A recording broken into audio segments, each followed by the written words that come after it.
La entrevista en Tu Voz al Mediodía.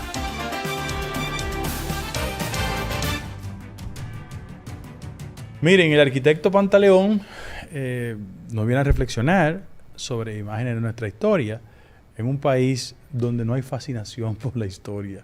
Por el contrario, la gente es muy propensa a repetir los errores porque no conoce la historia. Buenas, ¿cómo está usted, arquitecto? Muy bien, muy bien. Gracias por darnos este espacio.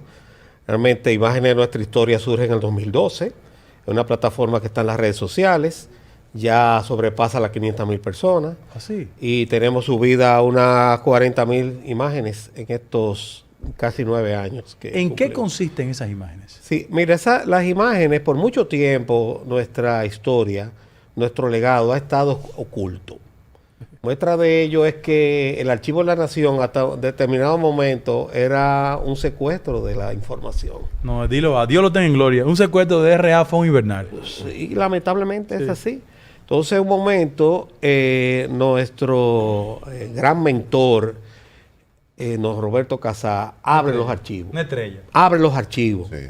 Abre los archivos y los digitaliza. Eso es una estrella. Entonces, todos los periódicos digitalizados, incluso los archivos de la presidencia que nuestro presidente Luis Abinader entregó hasta el 61. O sea, cantidad de información, de comunicaciones, imágenes que por mucho tiempo estuvieron guardadas.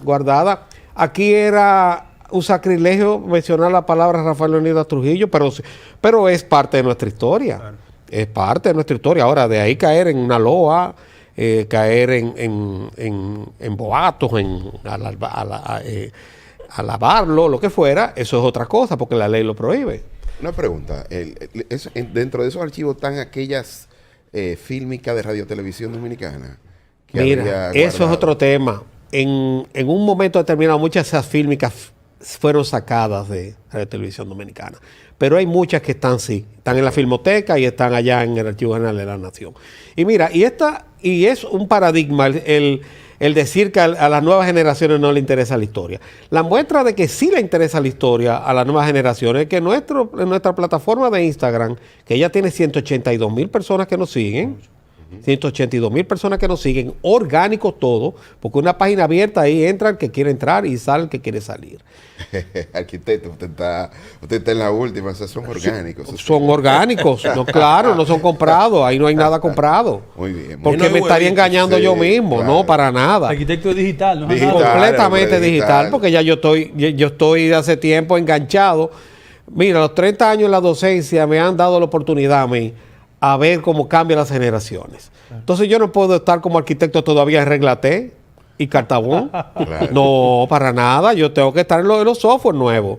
Y tengo que hacer ese cambio, ese upgrade. Arquitecto, ¿cuáles son los temas que más seducen a las nuevas generaciones desde el punto de vista histórico? Rafael Leónidas Trujillo. Los 30 años Rafael Leónidas Trujillo, porque hay una sed de información sobre esa era, sobre esos 30 años. Informaciones que tuvieron secuestradas por mucho tiempo. ¿Por qué? ¿Por qué razón? Y voy a tirar una dura ahora. Porque hay todavía protagonistas que están vivos. Claro. Entonces, esa información ha sido manejada con pinzas. Joaquín Balaguer, que gobernó 12 años y después 10, y anteriormente fue en bajo perfil durante los 30 años de Rafael Leónidas Trujillo, y luego fue presidente. Hay muchas informaciones de Joaquín Balaguer, esas informaciones, muchas de ellas no aparecen. Claro. Estuvieron guardadas. Entonces, esas son... Mira, había un foro público, escúchame. Al foro público. Hay gente que trabajó muy bien el foro público. Lipe Collado lo trabajó bien. Lipe Collado. Pero había un foro público, siendo Balaguer ministro de Educación.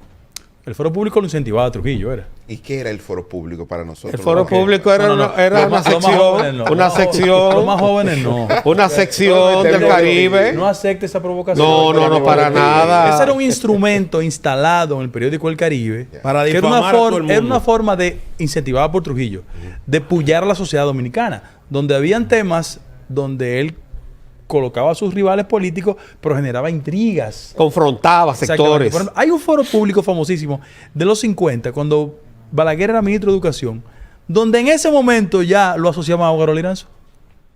Wow. La construcción del ingeniero Liranzo en educación. Para que tú veas, ¿eh? O sea, Ese tipo de cosas son importantes, pero el arquitecto dice algo cierto, es que hay actores todavía vivos. Actores vivos. Entonces, ese foro público, y la única persona que respondió un foro público fue Joaquín Balaguer. Se lo respondió. Sí, sí. Porque él sabía. Yo no respondo iniquidades. Sí, ese foro público era revisado por Rafael Leónidas Trujillo en su oficina personal y se oían las carcajadas a veces y le ponía sus toques además. Entonces, todos los días, el foro público era el termómetro de saber quién estaba en desgracia. Don Cucho Álvarez Pina cae en desgracia con un foro público después de la... Virgilio Álvarez Pina. Don Cucho, Don sí. Cucho le decía. Cae en desgracia después de la Casa del Cerro. Hay una frase famosa en la terminología trujillista, el cuchipaineo, Cucho Paineo. que es la combinación de Cucho Pina y Paino Pichardo. Paino Pichardo. Entonces cae en desgracia. Luego de la construcción del Palacio del Cerro, Trujillo visita la Casa del Cerro, pero la Casa del Cerro fue hechura de él y de María Martínez. La extravagancia y el oropel de ese lugar. En un momento que doña María visita el lugar, se burlan sus amigas del mal gusto. Y luego Trujillo recibe la queja de ella total. Había sido obra de él. Ellos le habían trazado las pautas a Henry Garzón-Bona y a Pina y a don Virgilio Álvarez Pina, que era el presidente del Partido Dominicano en ese momento, y el gran muralista Belazanetti, que hizo varios murales de ahí. Trujillo visita ese lugar y cuando llega le dice Anselmo Paulino: Anselmo, ¿qué te parece este disparate? Ya se fue el preámbulo. En ese momento era el preferido. Y cayó en desgracia después, pero en ese momento cayó en desgracia don Cucho. Claro. Arquitecto, qué bueno que usted toca eso. Para las nuevas generaciones, Trujillo es algo así como una historia mágica, porque es anecdótica, y yo lo felicito por imagen de nuestra historia, porque usted le pone evidencia histórica a lo que es, digamos, coloquial, o lo que es más simbólico. Aquí la historia, cuando yo estudié, se acababa en 1930. Efectivamente. Se acababa. Se acababa, en el gobierno de Balaguer se terminaba en el 30. O sea, luego que se incorpora los 30 años de Trujillo y la Revolución de Abril. ¿Por qué razón? Hay gente que ha vivido, hay personajes de nuestra historia, de nuestra fauna política, que han vivido ocultando eso porque tiene su participación en hechos bochornosos. Claro. Entonces, tiene que ocultarlo necesariamente, y esas cosas cuando salen le dan un palo al avispero. Claro. Entonces, hemos repetido la historia muchas veces. Entonces, cayendo de nuevo en el tema de que la juventud no le gusta la historia. Sí, la juventud le gusta la historia. Mira, el 60%, y está en estadística en mi página, el 60% de los seguidores de Imagen de Nuestra Historia es una juventud que va de los 18 a los 35 años. Muy bien. Arquitecto, me gustaría, y perdone que le interrumpa, quiero aprovechar sus dos condiciones: arquitecto y apasionado por la historia. Sí. Hace algunos años se dio un debate con respecto a los bienes de Trujillo, los que todavía quedan. Sí. Por ejemplo, uno va a San Cristóbal, la casa de Cao, y eso no sirve. Uno va a Najayo, la casa donde descansaba Trujillo, eso no sirve. Desde el punto de vista suyo, ¿qué debe hacer el Estado Dominicano? Porque por un lado hay una ley absurda que tipifica como malo todo lo de Trujillo, pero por otro lado, los países... Tú vas a España y Franco es una sensación, y hay lugares para tú visitar y hacer un media tour. O sea... Ya lo sacaron. ¿Qué va a pasar finalmente nosotros con toda esa historia en la mano que puede servir como turismo frente al planteamiento de una ley obsoleta? Sí, yo entiendo que la ley es obsoleta porque va en contra de la libertad de expresión del pensamiento. Vivimos bajo un marco de una tú democracia. recurres a esa decisión por arte constitucional y le dan en la madre. Sí. ¿Cuál? La de destrujillización. Sí. Que eso obedecía a una coyuntura histórica en el país. Histórica. Pero eso hace 60 años ya. Y ya en ese momento no existía la autopista de la información. ¿Qué más información se puede conseguir que ahora en un clip usted consigue la información de lo que considere? Entonces ya pasó mucho tiempo para eso. Pero mira, aquí lo digo y siempre felicito al Museo de la Resistencia. Sí. Porque de alguna manera un esfuerzo como de rescatar esa historia anecdótica que tenía muy poca evidencia, ¿no? Y que ellos lo han hecho también. En otros países existe eso. Yo viví en Chile, en Sudamérica, en Argentina también lo hay, en Uruguay. Esas imágenes y esos museos de la dictadura, un poco para que la gente hay que mostrarlo. No olvide y no se repita. Uno va a Berlín y el museo que está del tema de cómo se exterminó a los judíos está a 300 metros de la puerta de Brandenburgo, para que nadie olvide. Hay que mostrar las dos caras de la moneda. Hay que mostrar las dos caras de la moneda, porque si vamos a destrujizar, entonces hay que demoler el Palacio Nacional, sí. Hay que demoler el obelisco, hay que demoler el monumento de Santiago, que era el monumento a la paz de Trujillo. Hay que pasarle el Gredar a la autopista George Washington. Entonces hay una realidad. Los dictadores, para perpetuarse y para que su obra perdure en el tiempo, todos los dictadores lo hacen. Es la gran obra. Apelan a la inversión pública. La inversión pública, el desarrollo de las ciudades, de los grandes monumentos. El cambio de nombre, señores. Todavía la Duarte, oiga, la Duarte se llamaba al Robert Rey. La Duarte le cambió el nombre a José Turrillo Valdés, pero ahí mismito el Parque Riquillo le cambió el nombre por Julia Molina. O sea que el padre y la madre. Y al centro de los héroes, y al centro de la feria. Constanza y Mamón Heterondo. La feria de la Feria Confederal del Mundo Libre. Sí. Y ese Aguilú que tenemos ahí. No lo tenemos, lo tiene un ladronazo político. Acaban de quitárselo. Ladronazo. Se lo quitaron. Se lo quitaron por una decisión de Corpotel. Claro, está quitado. Y nosotros hemos llevado una cruzada con respecto a eso. Qué bueno que te tengo al lado para ese tema. Un ladronazo. Hemos llevado una cruzada con ese patrimonio de nuestra nación que fue hecho con los impuestos de nuestros antepasados. Entonces, ese lugar que en su momento, en 1955, existían solamente 2 teatros parecidos. La Fuente Mágica de Barcelona y el Teatro Aguiluz, hecho por el mismo arquitecto Carlos Buigás, que fue el mismo autor de La Fuente, que está en el centro de los héroes. Centro de los héroes, que anteriormente Feria La Paz y Confraternidad del Mundo Libre. Rafael Leonidas Trujillo trae a Antonio Buigás aquí y construye... Para calcar lo de Barcelona. Para hacer una réplica del Barcelona. Y lo mismo trajo al arquitecto Barroso para restaurar el Alcázar del almirante Cristóbal Colón. Arquitecto, personajes como María Martínez, ¿la gente tiene interés en ella? Sí, la detractan en cantidad. Okay. Cada vez que se sube una imagen de María Martínez, la españolita, sí, que está siempre la duda de que Ramfis no era hijo de Trujillo. Eso le costó la vida a Galíndez. A Galíndez y también a Almoina. A los dos, que los dos fueron tutores de Ramfis. Y además porque Almoina tuvo la indiscreción de decir que él escribió Falsa Amistad. Sí, y decían que Falsa Amistad, que fue Almoina. Entonces, había también una columna en La Nación, como cuestiones morales, algo así, lo escribía Almoina. Sí, meditaciones morales. Meditaciones morales. Sí. Entonces... Y dígame del otro lado de la historia, que me interesa por un problema, ¿verdad?, familiar. La historia del otro lado, de las víctimas, porque estamos hablando del victimario. Las víctimas, sí. La historia de las víctimas de Trujillo, que es importantísimo, porque obviamente lo reivindicamos después, con la democracia, ¿no? Claro, grandes héroes. Porque mira, a mí ahora mismo me dice que vamos a matar a Trujillo y yo me escondo. ¿Por qué? Era un régimen de terror. Las paredes oían. Yeah. O sea, Trujillo tenía el sistema de inteligencia más avanzado y más eficiente de América, porque tenía todos los embajadores que eran parte de un tinglado de la inteligencia. Claro, hay un embajador en Cuba... Cuando desaparecieron a Mauricio Báez, le escribió una carta funesta.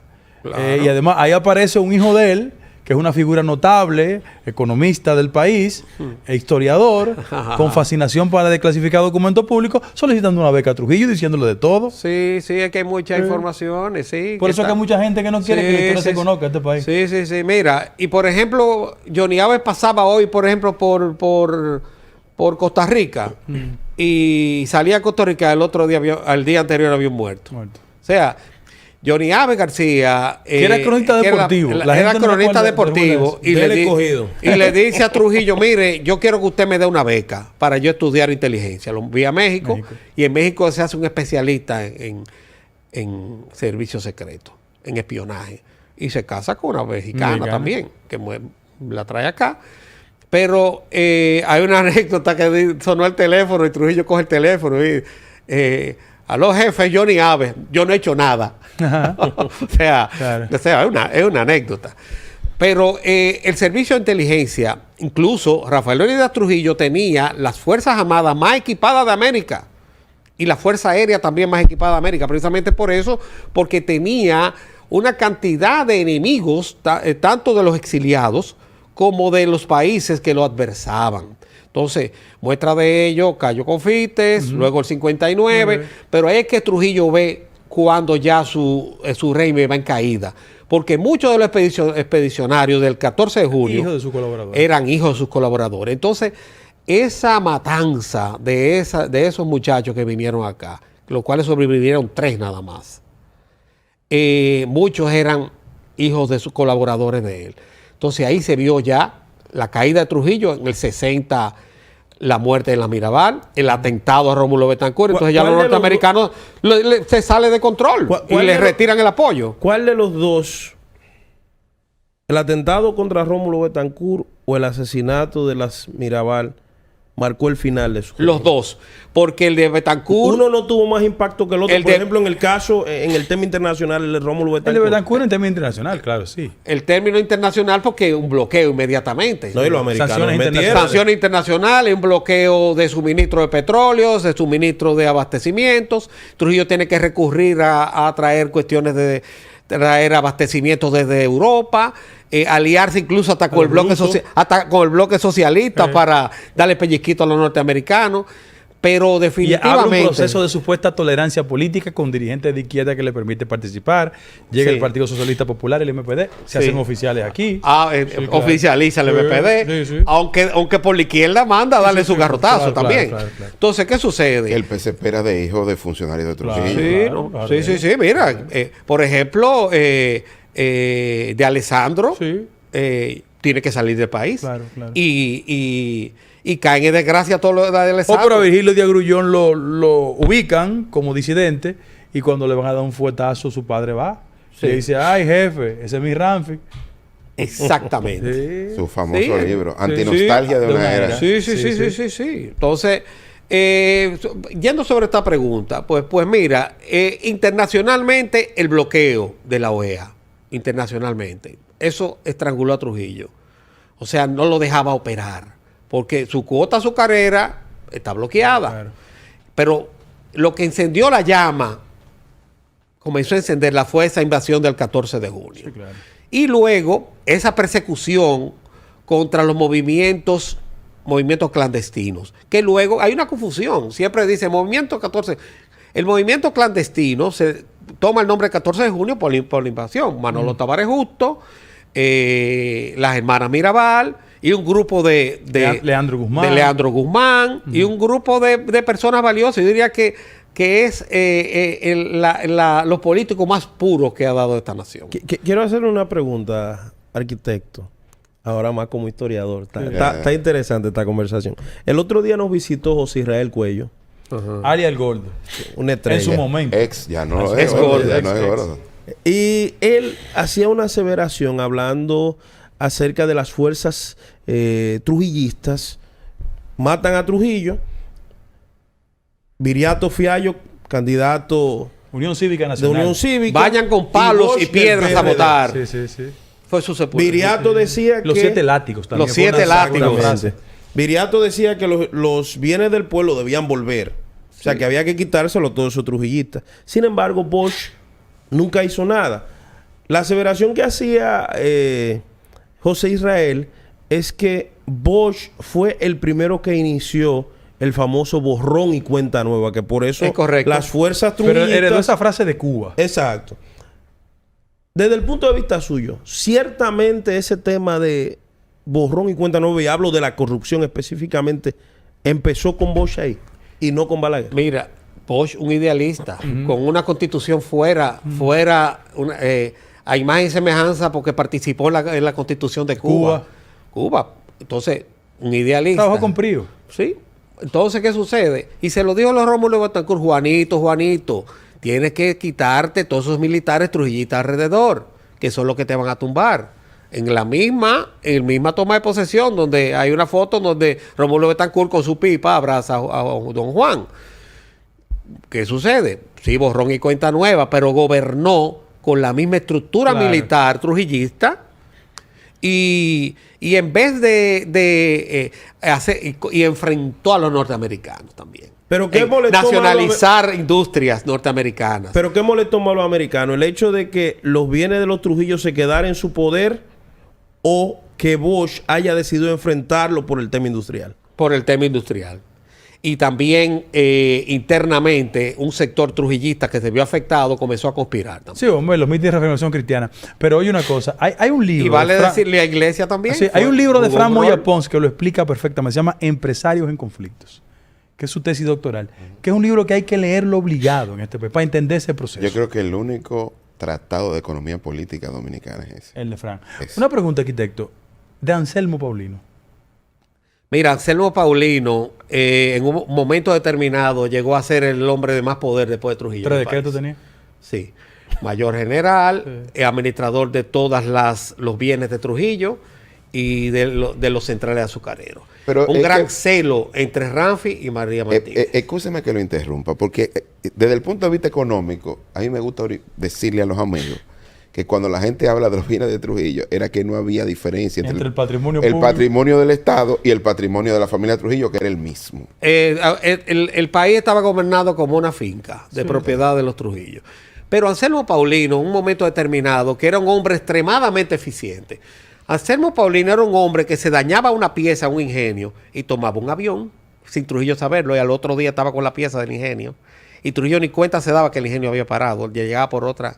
Entonces, acumula una cantidad de poder que en un momento determinado, cuando Trujillo visita España, Franco, que lo recibieron como todo una personalidad, como todo un rey, sí, con la guardia mora y todo. Hasta vestido fue así. Todo, y con su unicornio plumado. Es más, Franco parecía un guardia raso al lado de Trujillo, cuando se abrazan. Pero en un momento determinado, Trujillo invita a Franco a venir al país.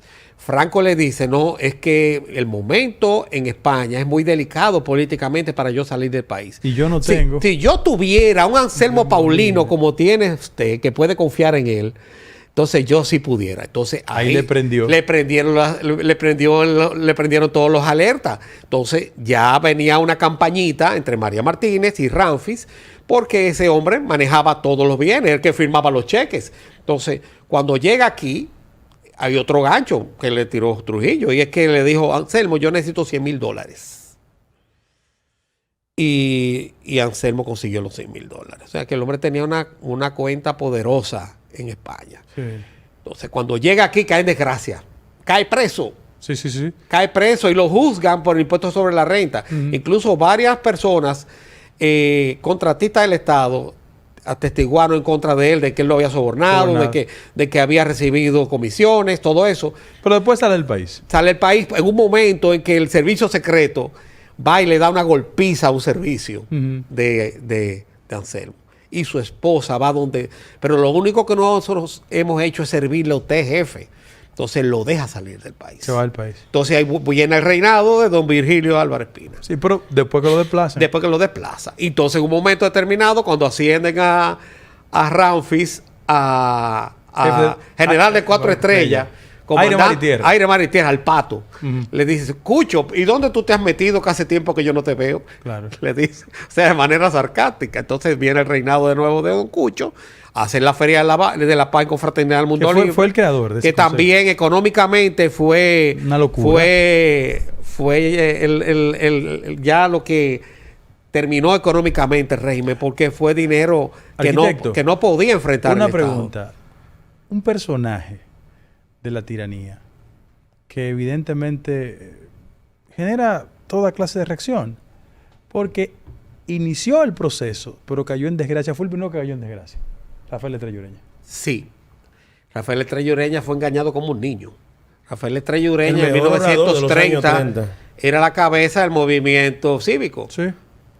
La revolución más bella de América. Más bella de América, desfilan, toman la fortaleza de Santiago sin los militares tirar un solo tiro.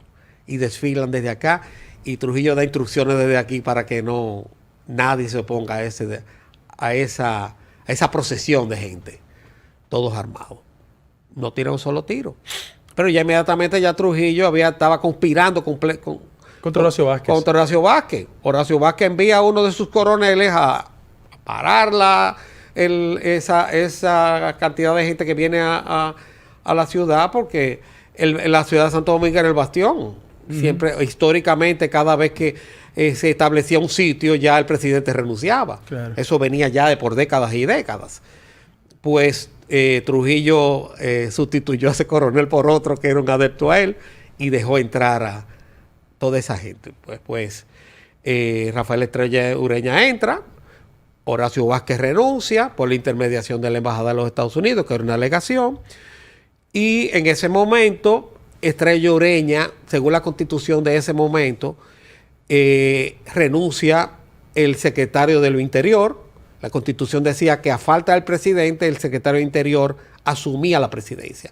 Renuncia el secretario de Interior, hacen secretario de Interior a Rafael Estrella Ureña, y entonces asume la presidencia provisional para entonces organizar unas elecciones. Organizar unas elecciones. Donde él es vicepresidente. Donde él iba a ser el presidente, pero Trujillo suelta la 41, comienzan a hacer persecuciones de todos los opositores, y termina Trujillo siendo el candidato a la presidencia. Fíjate una foto muy, muy emblemática, porque yo observo mucho siempre la actitud corporal de la gente. En esa toma de posesión de Trujillo, tomando juramento, usted mira a Rafael Estrella Ureña y esa cara que muestra Rafael Estrella Ureña es como decir, como yo quisiera morirme ahora mismo. Estrella Ureña fue engañado, fue traicionado. Solo duró un año aquí. Un año, luego tiene que salir al exilio. A Italia lo manda de embajador. Y no volvió. Nada más. Sí, volvió el 52. Volvió y lo hizo presidente de la Suprema Corte de Justicia. Justicia, pero siempre lo mantuvo a un lado. Sí. Lo que pasa es que la parte intelectual del movimiento de Trujillo en 1930 era Estrella Ureña, y además era el que tenía mayor cercanía con los sectores social populares, y político. con los Pero sectores, la figura que le articuló intelectualmente todo el proceso se llamaba Rafael Vidal Torres. Vidal Torres. Que era el verdadero arquitecto de ese proceso. Sí, tenemos que exactamente, de Santiago, que era el director de la información. Y Arturo Despradel también comenzaba a dar pininos, pero era Vidal Torres. Porque Trujillo tenía la habilidad, un hombre hábil, si tenía que buscar lo peor, buscaba lo peor para hacer el trabajo sucio. Johnny Abe. O Navajita. Sí. Y si tenía que buscar los intelectuales, buscaba Peñavalle, buscaba... El arquitecto Pantaleón habla del coronel Espaillat. Lo dice Navajita. Sí. Porque era el nombre. Graduado en West Point. West Point, sí. Que dicen que el día de la muerte de Trujillo, él actuaba como un doble agente. Sí. Mire, vamos a hacer una pausa para abrir los teléfonos y que la gente se pueda comunicar con nosotros. Ya estamos en la parte final. Nada más le quedan 10 minutos. Bueno, pero vamos a darle un par de preguntitas. Bien, claro, cómo no. Seguimos aquí en Tu Voz al Medio en la parte final con el arquitecto Pantaleón, el hombre que nos pone, ¿verdad?, la historia en su justo lugar y que nos ayuda a entenderla mejor, sobre todo a las nuevas generaciones. Rafaelito Tomás Fernández Domínguez, Francis Camaño. Sí. Esos dos personajes que uno se menciona hasta poco, Fernández Domínguez, porque la gente entiende que el protagonismo histórico lo tuvo Camaño, pero desde su punto de vista, ¿cuál encarnó el verdadero liderazgo de todo ese movimiento de esa época? Mira, los dos tienen su lugar en la historia.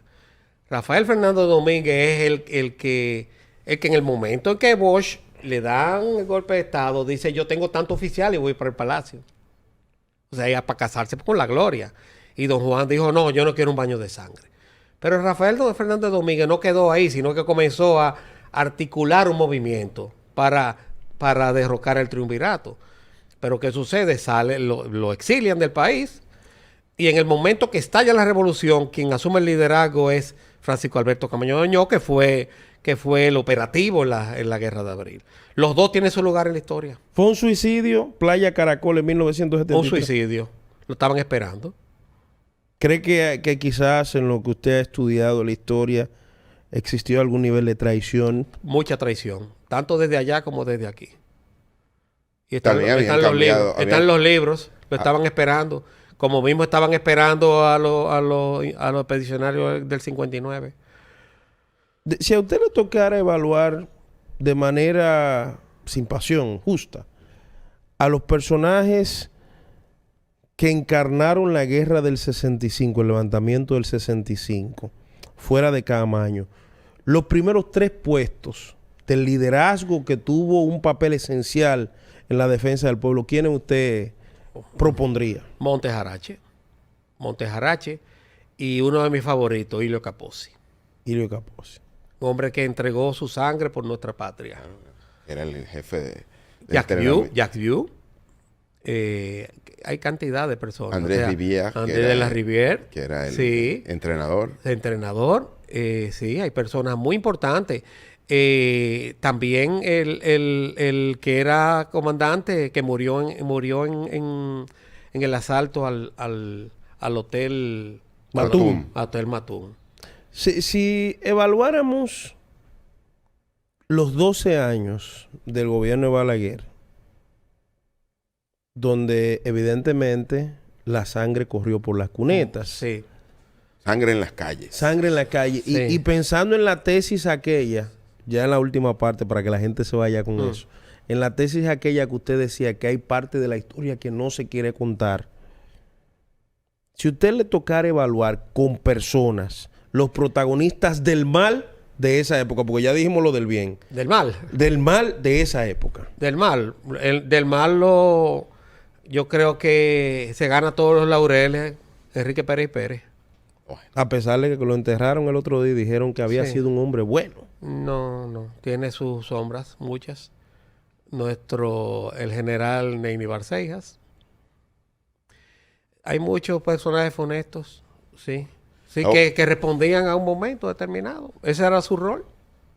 Y a la cabeza Joaquín Balaguer, el más conspicuo del Trujillato.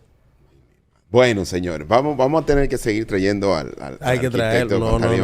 Cada cierto tiempo, porque de verdad que uno aprende muchísimo con él. A ustedes gracias por la sintonía y mañana nos volvemos a encontrar aquí en otra emisión de Tu Voz al Mediodía.